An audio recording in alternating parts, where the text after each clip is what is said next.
Sagittarius, that's you wanting to get out of Dodge. And there's a couple of reasons for this, and it's all about a life shift that happens for you.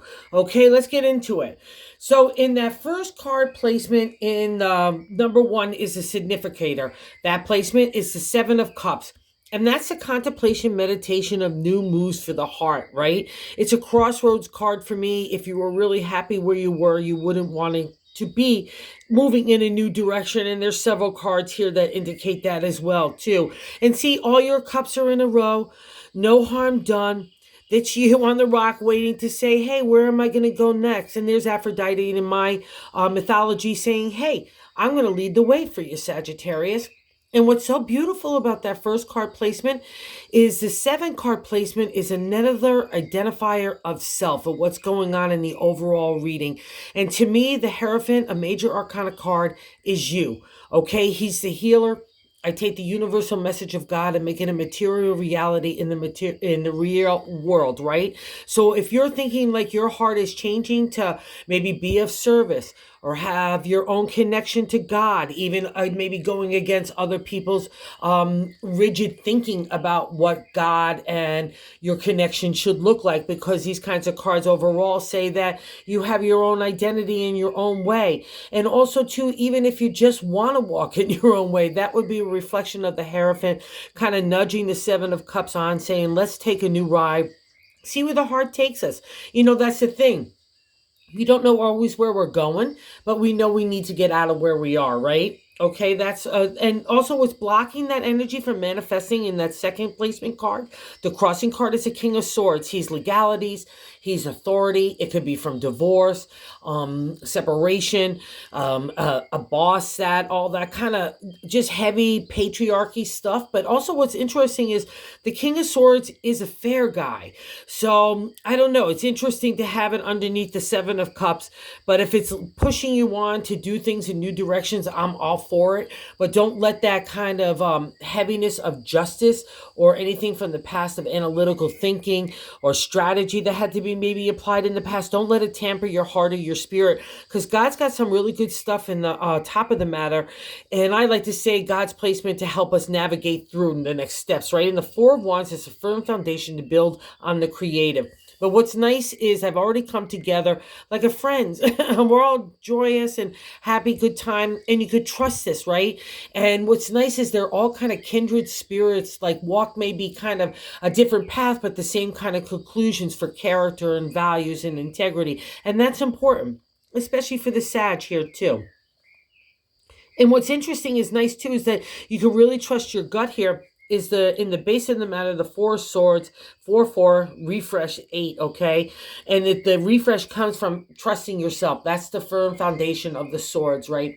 It's like a potter. I have the clay, I have the table. I don't know exactly what it's going to be, but I know in your capable hands it's going to be something, okay? So trust it. And what's interesting too is in the past reflection is the devil. So if you were overcoming addiction, that's great. If you had great sex, that's fab as well too. And maybe that's a hindrance of you making up your mind in the present state of the lovers.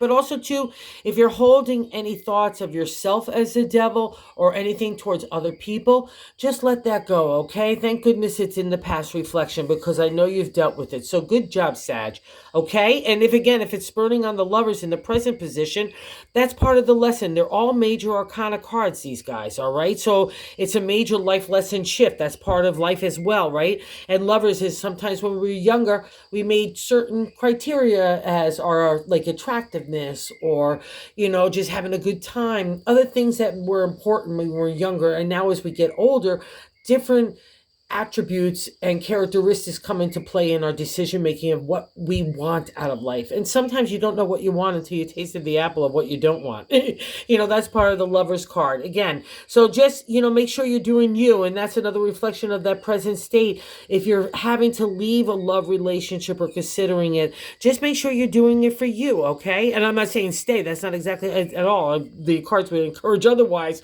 but I'm saying do you. That should be the only driving factor in anything, getting a creative idea launch, making next steps. It's all about what makes you happy. And what's interesting is in that eighth place position is how other people view you, the Ace of Pentacles, the upsurge of energy in the material world, home, family, relationship, community, all are under this guy. And see, he's coming out of the water. He's come out of a time of spirit. So that's really beautiful how people look at you. So leadership and mentorship, igniter of new ideas and encouragement. That's the Ace of Pentacles, and that's you. So it's beautiful. And you want those new starts too, because in the hopes and fears is the Two of Pentacles. So same domain in the material world. And again, just like that little craftsman of the Four of Swords, the potter analogy, it's literally that I would use here too, is the Two of Pentacles is craftsman. He's already got some props about him. He knows how to make the gold coin. He knows how to make a firm foundation. And now he's going to build something that's really beautiful. And that's you, Sag. So wherever you want that life shift, you need to just trust it's for your betterment, and you want it anyway, so you might as well go grab it. And in the bonus card, you can't get anything more beautiful than the Fool. It's a major arcana. It starts the major arcana. That new day is dawning with that sun. I've come out of a dark time of enlightenment and learning and wisdom and knowledge, right? And that's why I have that eagle there, the connection to God and the universe. And a lot of decks, you'll see him wearing those animal skins, and even a dog nipping at his heel, or a little bag over his shoulder, because I'm not taking anything forth into the future, not even emotional baggage, nothing, never mind the material. I'm not carrying anything from the debris from the past, right? And that's your bonus to get out of this kind of heaviness of the Ten of Wands of the present, okay? So it's all about you, Sag. Let's go get it. Let's go get out of Dodge. I trust where we're going, so no worries at all. And just call on the support that you need, because it's all there to help you, including God and the universe. Thanks for visiting the channel. And if you like this content, if you wouldn't mind considering liking and subscribing, thanks so much and have a good week.